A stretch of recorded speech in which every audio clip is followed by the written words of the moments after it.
Dr. Hannah Kim pushed her thick glasses up her nose and stared at her tiny reflection in the grimy window of her sole apartment. The building was old, the walls were thin, and she could hear her neighbor's television blaring some drama through the paper-thin walls. She held a cup of instant ramen in her hands, the same cheap brand she'd been eating for 3 years straight. 4 degrees, she muttered to herself, slurping the noodles. 4 advanced degrees in theoretical physics, and I'm still living like a college student. Her phone buzzed on the cluttered desk behind her. It was probably Jin-Ho Park again, her colleague from the university. He'd been calling her non-stop since yesterday's experiment results came back. She ignored it and took another bite of ramen. The thing was, Hannah had always been different. Not in an obvious way that people noticed, but in small, weird ways that even she couldn't explain. When she was working on complex physics problems, the answers just seemed to appear in her mind. Not through careful calculation or hours of research, but like someone was whispering the solutions directly into her brain. Last week, she'd been struggling with a quantum mechanics equation that had stumped physicists for decades. She'd stared at the whiteboard in her lab, feeling frustrated and tired. Then, almost without thinking, she'd written down a series of numbers and symbols. When she checked her work later, she realized she'd somehow solved the unsolvable problem. The equation was perfect, elegant, and completely impossible according to everything she'd learned in school. Jin-Ho had been amazed. "Hannah, this is incredible," he'd said, his eyes wide as he looked at her calculations. "Do you realize what you've done? This could change everything we know about particle physics." But Hannah felt uneasy about it. The solution hadn't come from her knowledge or training, it had just appeared, like magic. And magic wasn't supposed to exist in the world of science. Her phone rang again. This time she answered. "Hannah, you have to see this." Jin-Ho's excited voice crackled through the speaker. "The particle accelerator test we ran yesterday. The results are completely impossible. The particles are behaving in ways that shouldn't exist. It's like they're following rules that haven't been discovered yet." Hannah set down her ramen cup. "What do you mean?" "I mean the particles are doing things that violate the laws of physics. But somehow, it all works perfectly. It's like reality is bending itself around your equations." Reality bending. The word sent a chill down Hannah's spine, though she couldn't say why. What Hannah didn't know was that at that exact moment, far above Earth's atmosphere, something extraordinary was happening. A fleet of sleek silver ships had appeared at the edge of the solar system. They moved with purpose, their advanced sensors scanning every planet, moon, and asteroid in the system. The ships belonged to the Vorthan Empire, one of the most advanced civilizations in the galaxy. They had technology that could destroy planets, travel faster than light, and manipulate time itself. For them, cataloging the defenses of primitive worlds like Earth was routine work. They'd done it thousands of times before.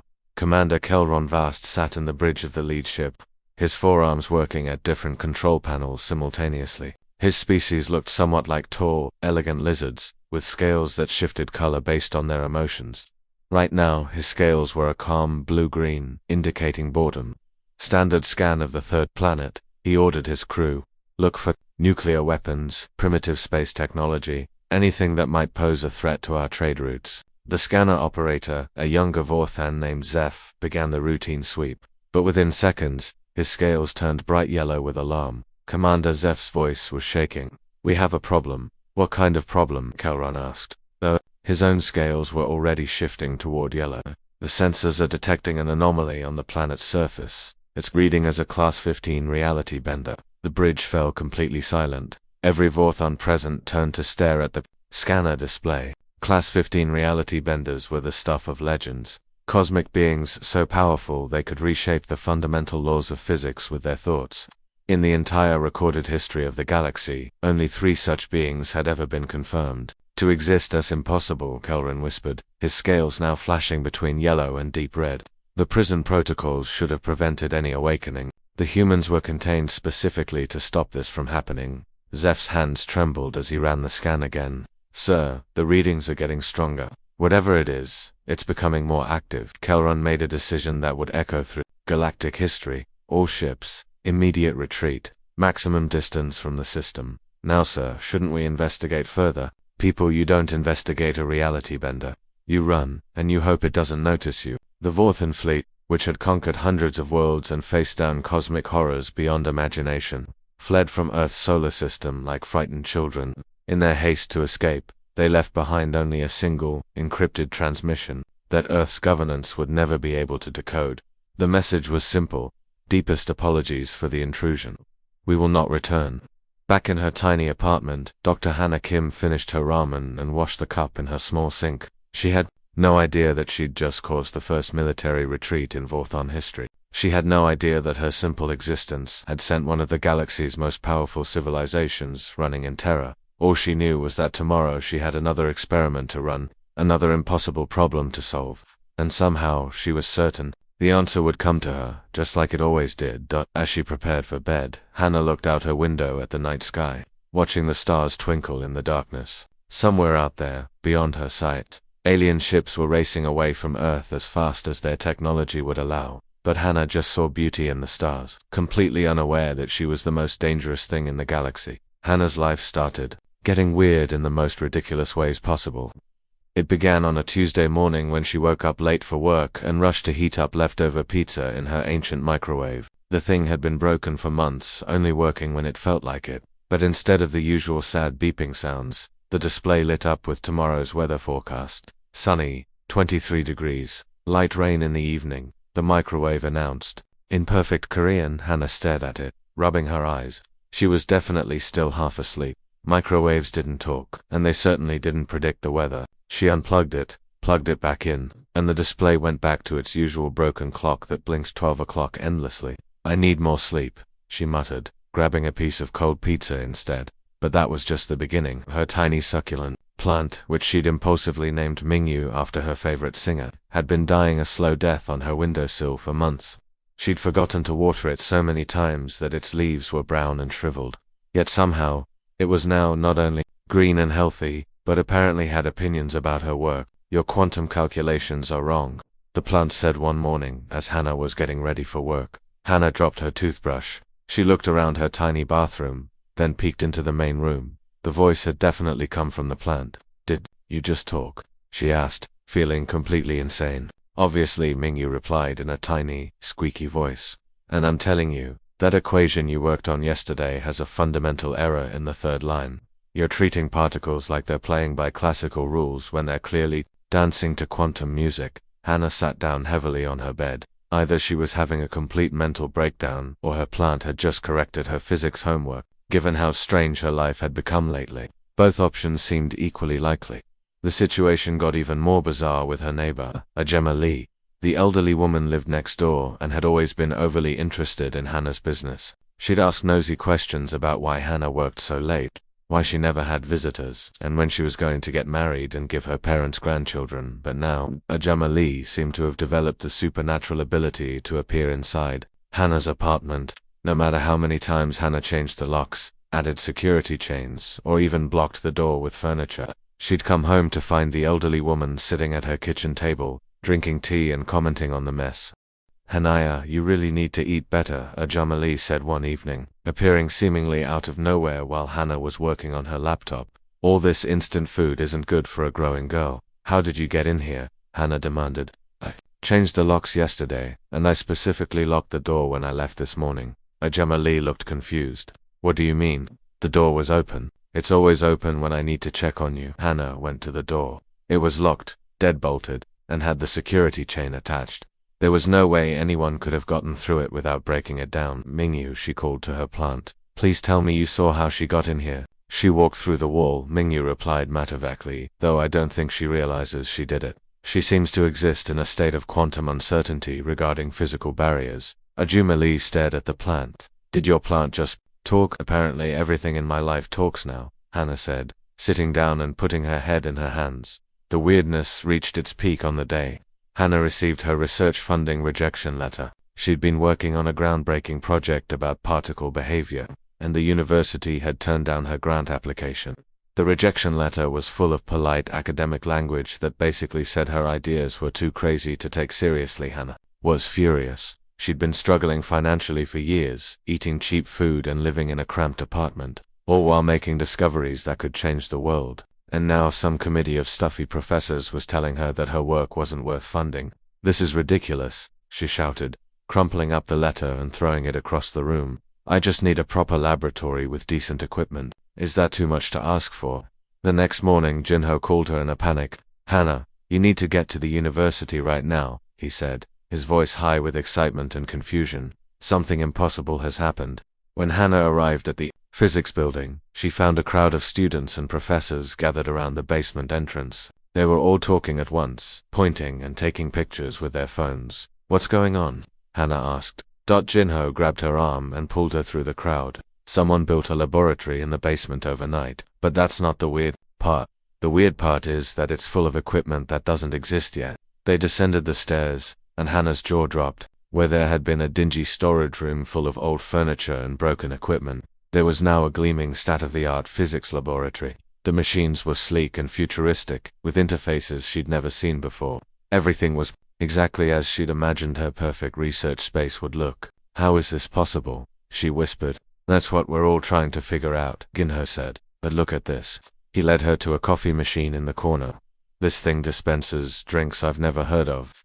There's something called Andromeda Spice Blend and Quantum Foam Latte." As if to demonstrate, the machine dispensed a cup of swirling purple liquid that seemed to contain tiny stars. "And over here," Jinho continued, pointing to what looked like a window, "there's a view of space, but not our space. Look." Hannah looked through the window and gasped. Instead of the campus courtyard, she could see a spiral galaxy spinning slowly. In the distance, stars and nebulae stretched out in every direction, beautiful and impossible. Hannah, Ginho said quietly, "Why is there a portal to what looks like the Andromeda Galaxy in our storage room?" Hannah's mind raced. The laboratory was exactly what she'd wanted. Every piece of equipment, every detail, matched her frustrated wishes from the night before. Could she have somehow created all of this? "I have no idea what you're talking about," she lied, trying to keep her voice steady. From her bag, she heard Mingyu's tiny voice whisper, "Liar. You manifested all of this when you got angry about the funding rejection, though I have to admit, the coffee machine is a nice touch." Hannah quickly zipped up her bag to muffle the plant's voice, but she could hear it snickering inside. Meanwhile, far across the galaxy, the Galactic Federation Council was in emergency session. Representatives from hundreds of worlds had gathered in their great assembly hall, their various forms of alien anatomy all displaying the same emotion. Absolute terror. Ambassador Dex Gordnall, a tall being with blue skin and too many eyes, stood at the center of the chamber. His hands were shaking as he read from a report that had arrived just hours before. "The human designated Hannah Kim appears to be unconsciously reshaping local spacetime," he announced to the horrified assembly. "Yesterday, she created a temporal loop that lasted 6 hours because she was annoyed about running out of coffee. 3 of our observation posts reported their equipment aging backwards during the incident." Murmurs of fear rippled through the crowd. A temporal loop caused by coffee shortage was exactly the kind of absurd catastrophe they'd been afraid of. "Furthermore," Dex continued, his voice getting higher with each word, "she has now manifested a laboratory containing technology that won't be invented for another 200 years. Our scientists detect quantum signatures from at least 17 different star systems in her coffee machine alone." The chamber erupted in panicked discussions. Some representatives called for immediate evacuation of the entire galactic sector. Others suggested trying to negotiate with a reality bender before she accidentally destroyed them all. But back on Earth, Dr. Hannah Kim was just trying to figure out how to explain to her department head why there was suddenly a physics laboratory that looked like something from a science fiction movie in their basement, and why her plant kept giving her advice about quantum mechanics. The morning everything changed. Started like any other. Hannah was sitting at her tiny kitchen table, trying to balance her laptop on a stack of physics textbooks while drinking her 3rd cup of coffee. She'd been up all night working on equations that seemed to solve themselves, and her eyes were burning. From staring at the screen, Mingyu, her talking succulent, had been unusually quiet all morning. Usually, the little plant would be chattering away about quantum mechanics or complaining about the lack of sunlight in her cramped apartment. But today, he just sat there on the windowsill, his leaves somehow looking more serious than usual. "You're being weird today," Hannah said, glancing at the plant. "Even weirder than normal, which is saying something," Hannah Mingyu said, his tiny voice unusually grave. "We need to talk, really talk." Something in his tone made Hannah stop typing. She'd gotten used to her plant giving her advice about physics, but this was different. This sounded important. "What's wrong?" she asked. "First, you need to sit down properly, not hunched over your laptop like that. This is going to be a lot to take in." Hannah closed her laptop and turned to face the plant directly. "Okay, I'm sitting." "What's going on?" Mingyu's leaves rustled. even though there was no wind in the apartment. I haven't been completely honest with you about what I am. I'm not actually a plant. What do you mean you're not a plant? You're green, you photosynthesize, you sit in a pot. You're definitely a plant. No, Hannah, I'm a fragment of something called the Terran Archive. I was designed to look like a plant, to blend in, to wait. I've been waiting for someone like you to awaken, and when your power started manifesting, it activated me. Hannah stared at the little succulent. A fragment of what now? The Terran Archive. It's an ancient database that contains the real history of humanity. The history that was erased and hidden thousands of years ago. Hidden by who? Mingyu's leaves drooped slightly. By the Galactic Federation. Hannah, what I'm about to tell you is going to sound impossible, but I need you to listen carefully. Earth isn't humanity's homeworld. Hannah laughed, but it sounded forced even to her own ears. That's ridiculous. Of course, Earth is our homeworld. We evolved here. There's fossil evidence, DNA traces, everything. All fabricated, Mingyu said gently. Earth is a prison, Hannah. Humanity was placed here 3,000 years ago by the Federation. The words hit Hannah like a physical blow. She felt dizzy, like the ground was shifting beneath her feet. That's impossible. You're talking about conspiracy theories and science fiction nonsense. I wish I were, Mingyu replied. But the truth is far stranger than any fiction. Humans are descendants of the Terran Dominion, one of the most advanced civilizations the galaxy has ever seen. And also one of the most accidentally dangerous. Hannah stood up and started pacing around her small apartment. This is crazy. You're telling me that humans used to be some kind of galactic empire. Not an empire in the way you're thinking. Your ancestors weren't conquerors in the traditional sense. They didn't set out to dominate other species or take over planets. The problem was much worse than that. Worse, how? Mingyu seemed to take a deep breath, though plants didn't actually breathe. They were too good at solving problems. Hannah, imagine a species that could look at any situation and immediately see how to make it better. Not just a little better, but perfectly optimized. That was humanity. Hannah stopped pacing. That doesn't sound like a bad thing. It wasn't. At first, humans would visit other worlds and offer to help.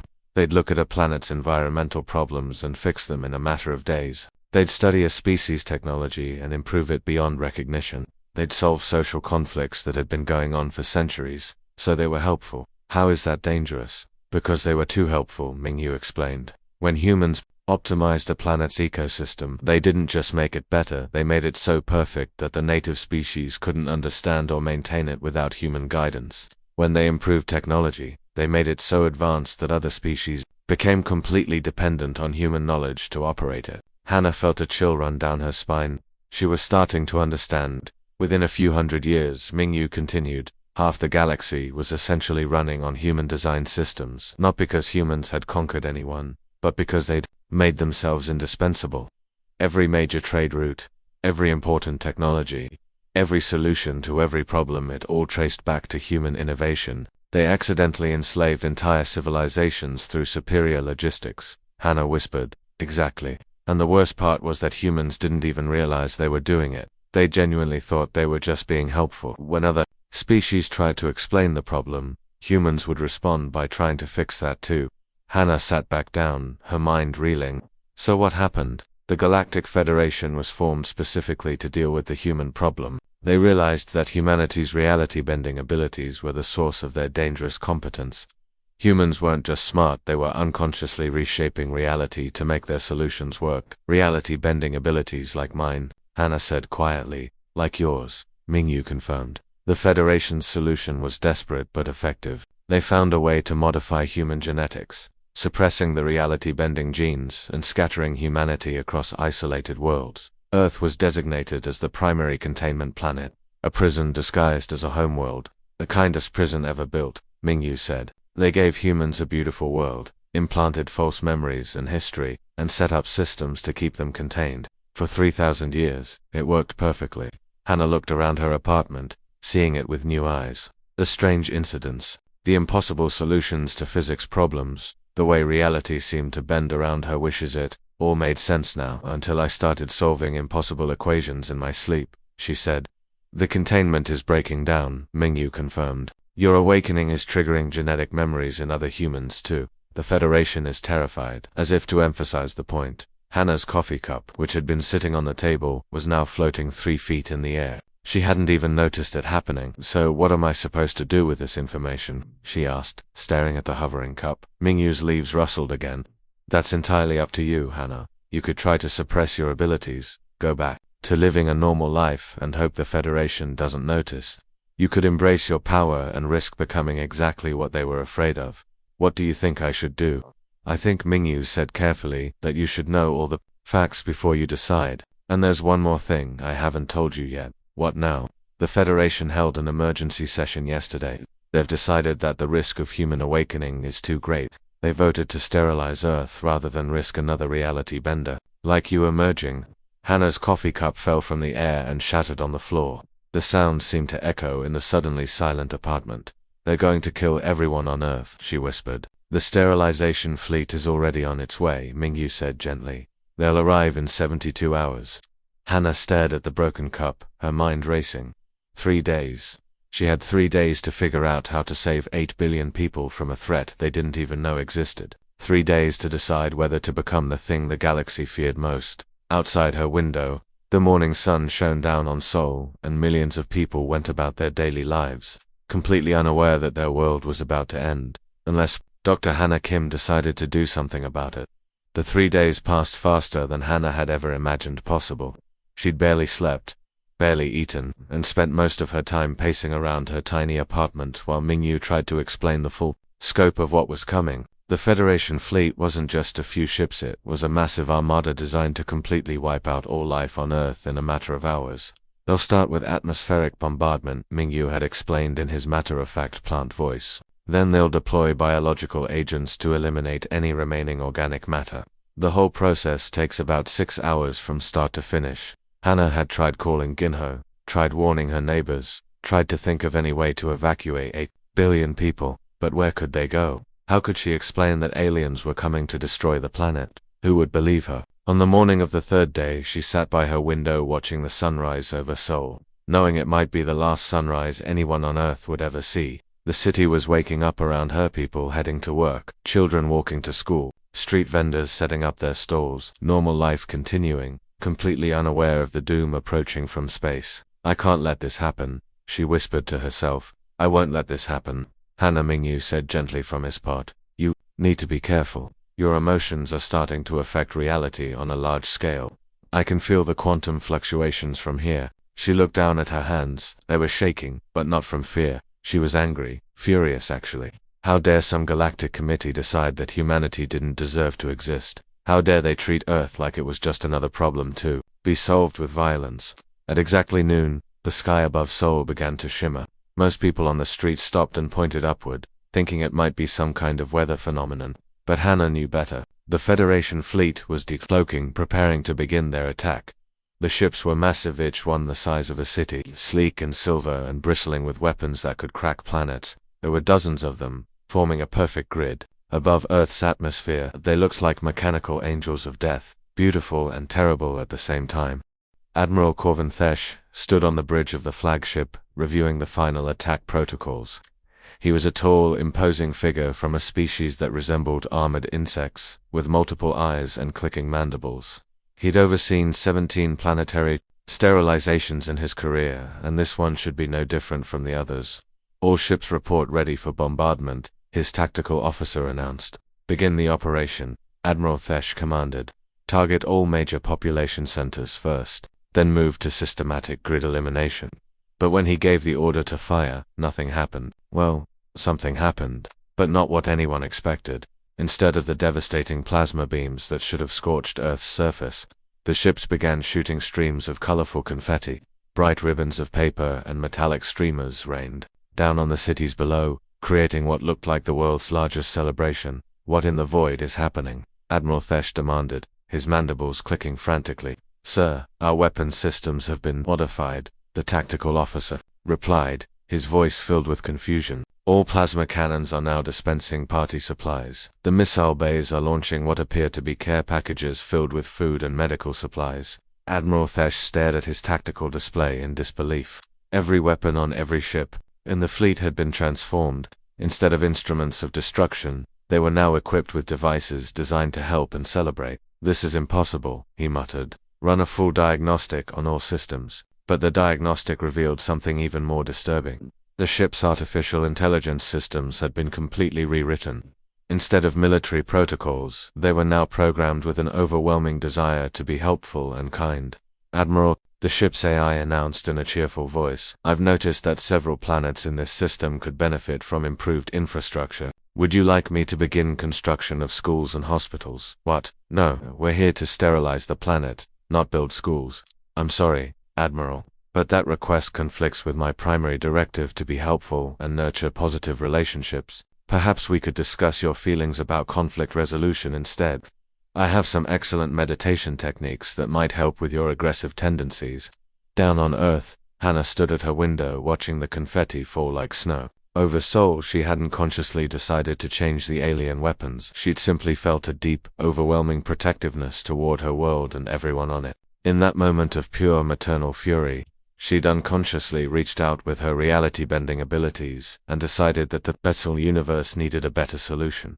Reality had listened. The transformation wasn't limited to the weapons.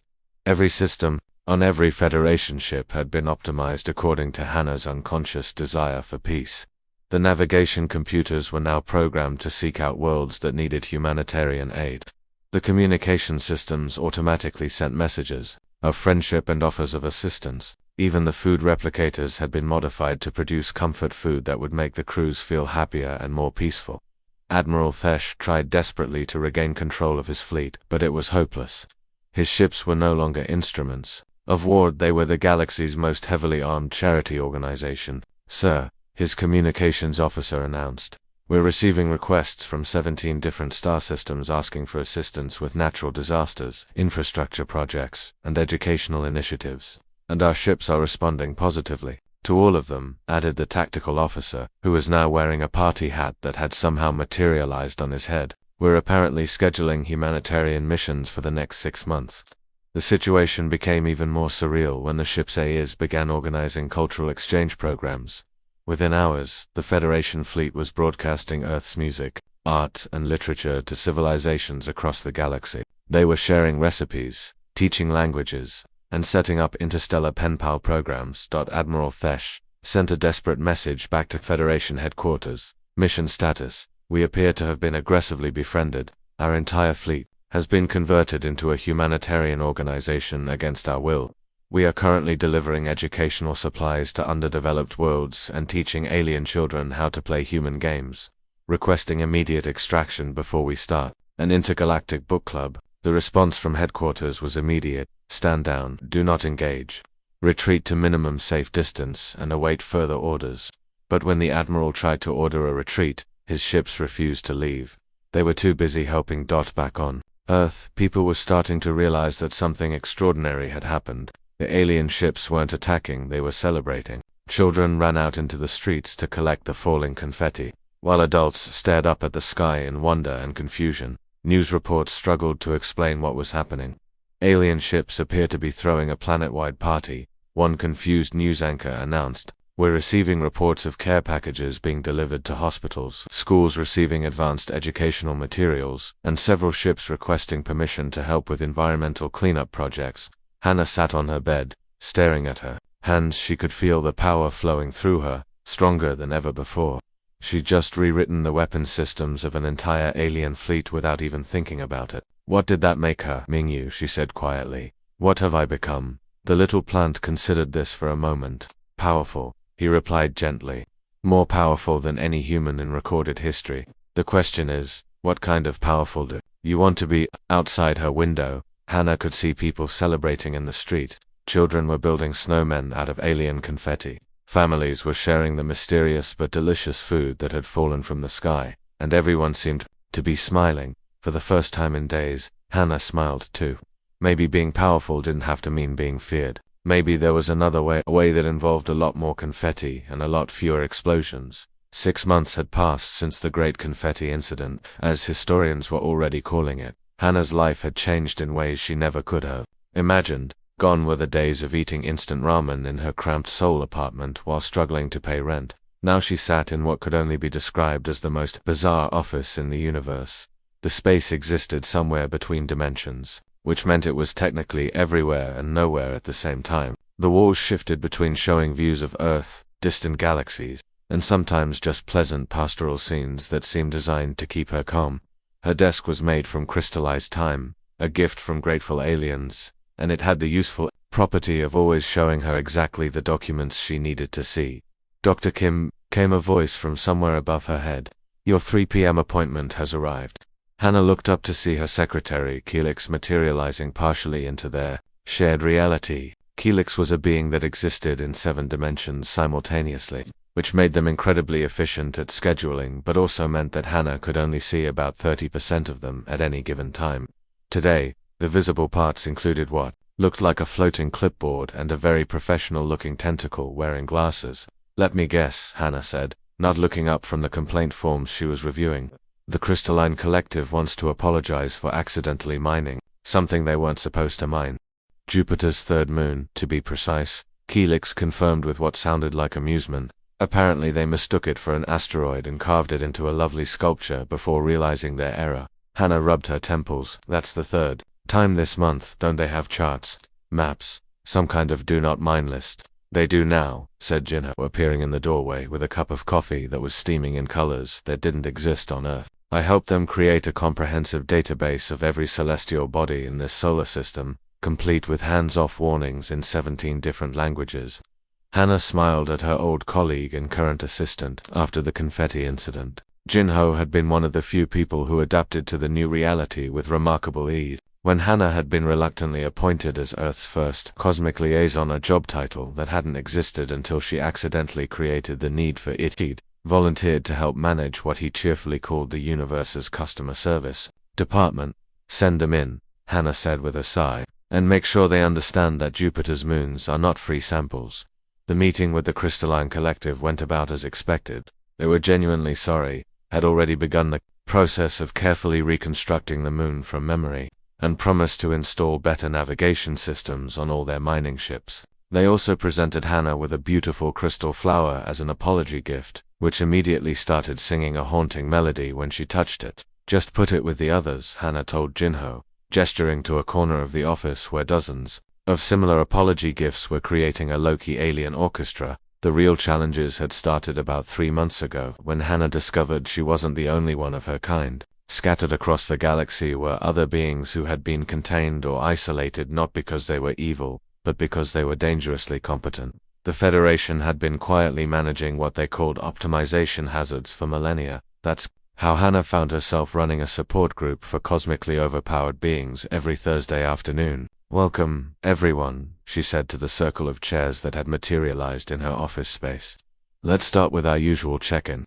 I'm Hannah, and this week I accidentally reorganized 3-star systems trade routes because I was annoyed that my coffee was cold. Hi Hannah, chorused the group. To her left sat Zix, a sentient mathematical equation that had achieved consciousness sometime around the Renaissance. Zix had solved galactic poverty on their second day of awareness and was now working on making sure everyone in the universe had access to good healthcare. The problem was that Zix's solutions were so advanced that most civilizations couldn't understand them. I keep trying to help, Zix said, their form shifting between numbers and symbols. But when I give people the formula for unlimited clean energy, they just stare at me like I'm speaking gibberish. Because you kind of are, said Temporal Tim, a reformed time traveler from the Andromeda galaxy. You're explaining quantum mechanics to people who just invented the wheel. You need to start smaller. Tim's problem was the opposite. He kept accidentally preventing disasters before they happened, which sounded good in theory but was causing major disruptions to the natural flow of time. Last week, he'd prevented a meteor from hitting an uninhabited planet, only to discover that the meteor was supposed to seed that world with the minerals necessary for life to evolve. I've been practicing restraint, Tim said. I only prevented 12 catastrophes this week instead of my usual 37. That's progress, Mingyu chimed in from his pot, which now sat on a special pedestal that rotated slowly to give him the best view of the group. The little plant had embraced his new role as the universe's most unlikely therapist with enthusiasm. Remember, we're here to practice healthy coping mechanisms for reality-bending stress. In the corner, almost hidden behind a potted plant that occasionally offered stock tips, sat former Emperor Valdix of the Omega Quadrant. He'd once ruled over 300 worlds through sheer administrative efficiency, organizing galactic society so well that nobody needed to make decisions anymore. The Federation had convinced him to retire after his subjects started having existential crises about their lack of free will. Now he spent his time doing crossword puzzles and occasionally offering to reorganize people's filing systems. 7 across, he muttered, frowning at his puzzle. Cosmic entity with abandonment issues. 12 letters, reality bender, suggested Zix helpfully. Oh, that fits perfectly. Thank you. The session was interrupted by Hannah's phone ringing. The device had been modified by helpful aliens and now played a different Earth song as a ringtone every time it rang. Today it was playing a cheerful K-pop tune that made several of the cosmic beings bob their heads to the rhythm. Excuse me, Hannah said, checking the caller ID. Her heart sank a little. It was her mother. Hannah, yeah. Her mother's voice came through clear and slightly scolding, the way it always did. You haven't visited in 2 months. Your father is starting to think you're avoiding us. Hannah looked around her interdimensional office. 3 different alien species were lined up at Jinho's desk, filing formal complaints about various helpful modifications their technology had undergone. Emperor Valdix was now helping a frustrated crystalline collective member organize their mining schedules. A delegation from the flower people of Kepler 442b was presenting her with yet another apology bouquet for accidentally terraforming Venus without permission. I'm sorry, Yoma. Work has been really busy lately. What exactly do you do at this new job anyway? You never give me details. Are you still doing that physics thing? It's customer service, Hannah said, watching as Temporal Tim accidentally prevented a coffee spill that hadn't happened yet. I help solve problems for people. Customer service. Hannah, you have 4 degrees. You should be doing something more important. Hannah bit back a laugh. If only her mother knew that her daughter's customer service job involved mediating disputes between galactic civilizations and preventing reality-bending beings from accidentally optimizing the universe out of existence. It's important work. Yama, I promise I'll visit next weekend. You better. And bring that nice boy Jinho. Your father wants to meet him properly. After she hung up, Jinho grinned at her from across the office. Customer service for the universe. You know, that's actually a pretty accurate job description. Hannah smiled back, watching through her interdimensional window as yet another Federation ship approached. Earth's one was carrying what looked like a massive bouquet of space flowers, and a banner that read, "Sorry for existing in your general cosmic vicinity." The Federation had become almost comically apologetic since the confetti incident. They sent regular gifts, formal apologies for historical containment policies, and had even established a special department dedicated to making sure Earth was happy with their service. It was like having the galaxy's most powerful military organization turned into an overeager customer support team. Yeah, Hannah agreed, accepting another singing crystal from a grateful alien delegation. I guess it really is. Outside her window, Earth continued spinning peacefully in its orbit, blissfully unaware that it was now the unofficial customer service center for cosmic beings with too much power and not enough self-control. Somewhere in Seoul, people were going about their normal lives, drinking coffee, complaining about traffic, and having no idea that their former Ramanujan physicist was now responsible for keeping the universe from being accidentally optimized out of existence. And honestly, Hannah thought as she scheduled her next appointment with a sentient galaxy that was feeling lonely, that was probably for the best. Some jobs were just too weird to explain to your parents.